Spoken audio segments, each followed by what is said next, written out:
Good afternoon or good morning, ladies and gentlemen.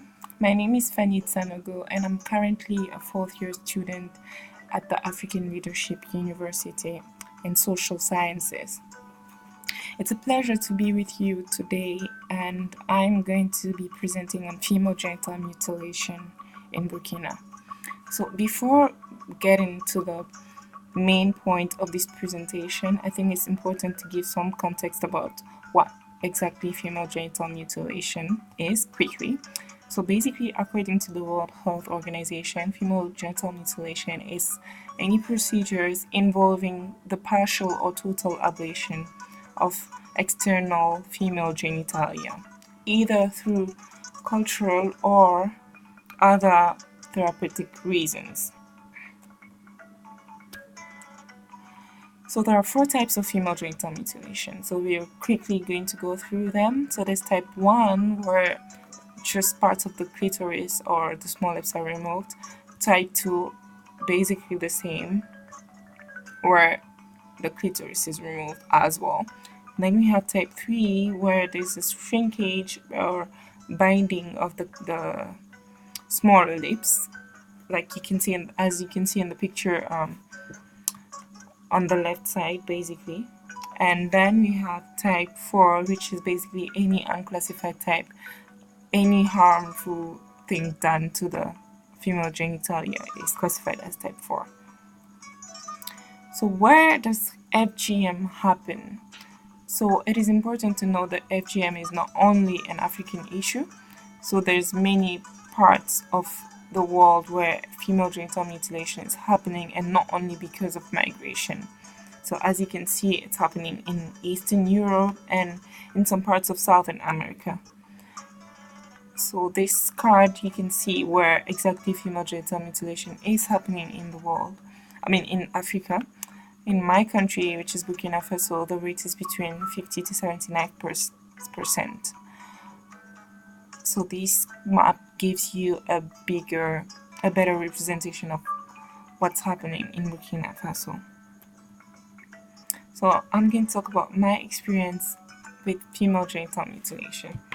So last year, I conducted a research on female genital mutilation in a refugee camp, and basically the results were very interesting. So I was trying to figure out if there was any cultural transmission between the refugee population and the host population, due to the fact that refugees were from the Tuareg ethnic group from Mali and did not practice female genital mutilation. However, people from the host population were from the Fulani tribe, which practiced female genital mutilation extensively.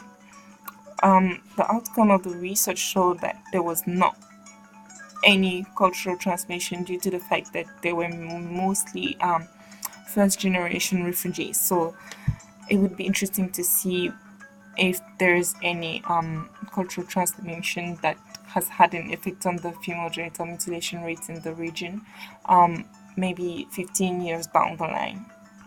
However, on the other hand, I realized after discussing with other people in the camp from different ethnic groups as well, I realized that people had different names to refer to female genital mutilation.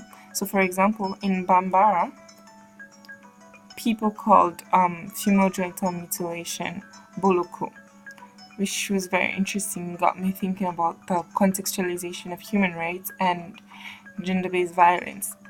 So many scholars have written extensively about this issue, or this topic, many times. So we have people like Sally Mary Engel, who's even written a book on human rights and gender violence, and she basically talks about the complexity of culture and how dynamic it is, and how important it is not to just ignore that. And Clifford Geertz talks about, in his local knowledge book, he talks about the importance of cultural hermeneutics. So there's been so many researches done on that aspect of contextualizing gender-based violence. So we have people like Daniel Simiao, who did a research on domestic violence in East Timor, and basically he found out that domestic violence did not exist until the settlement of foreign NGOs on the island. Domestic violence was seen as something normal, and it wasn't seen as a violation of human rights, which is very interesting to see, to consider. And it just goes to show how relative all these terms are. Courtney Smith also did some very interesting research on comparing different female body representations in Africa using the case study of Senegal versus female body representations in the US, in all over US, all over the United States of America. So she concluded that really representation of women's body is relative, and it depends on mainly geographical areas. And she talks about female genital mutilation in comparison to breast implants, where she says that breast implants could be considered as a form of gender-based violence, just that it's more sublime, so it's not really out there. And I quote her, she says, American women can be understood as Foucauldian docile bodies upon which power operates not through physical force or representation by law, but through hegemony of norms, political technologies, and shaping of the body and the soul. So basically, it's sort of an internalized violence perpetrated through the media, which is what Courtney Smith argues. So in light of that, I try to think about a way to contextualize female genital mutilation in Africa. And one of the ways that I found really interesting was to conceptualize what I call the PanAfrican gender-based violence dictionary project. So the rationale behind this project comes from the fact that gender-based violence has different terms used. There's a paradox between local knowledge and knowledge from development organizations, which are often foreign to local communities. And so it's basically a tool to address this communication gap between the two groups of people, that is local versus foreign communities.